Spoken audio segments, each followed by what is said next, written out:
Hi hello' নমস্কাৰ সকলোকে। এয়া আজি ৰাতিপুৱাতে ওলাই গৈছিলোঁ এক বিশেষ ঠাইলৈ।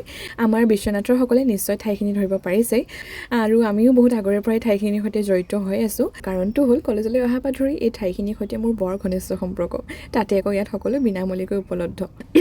সেয়েহে ভাবিলোঁ এই সুবিধা মই অকলেই ল'লে নহ'ব, আমাৰ সৰুসকলকো শিকাব লাগিব। আন নহ'লেও অন্ততঃ আঁতটোকে দেখুৱাব লাগিব, নহয় জানো? তাতে আকৌ আজিকালি গাঁওবোৰতো নীৰৱ পৰিৱেশ এটাৰ বৰ অভাৱ।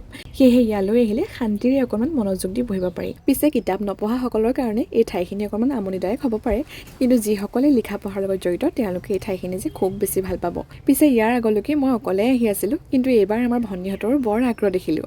গতিকে ভাল কামত আগ্ৰহ দেখিলে দেৰি কিহৰ? সেইকাৰণে সেইদিনা তাইকো লগতে লৈ গ'লোঁ।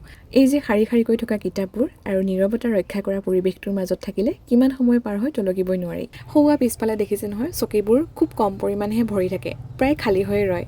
কিন্তু পাৰ্কৰ চকীবোৰ হ'লে বৰ ভৰি ৰয়, নে কি কয় ৰাইজ?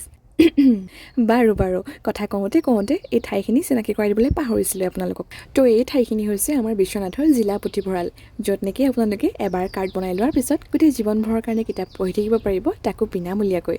গতিকে বৰ বিশেষ আৰু নকওঁ, আপোনালোকে সকলো জানে নিশ্চয়। আজিলৈ বাই বাই।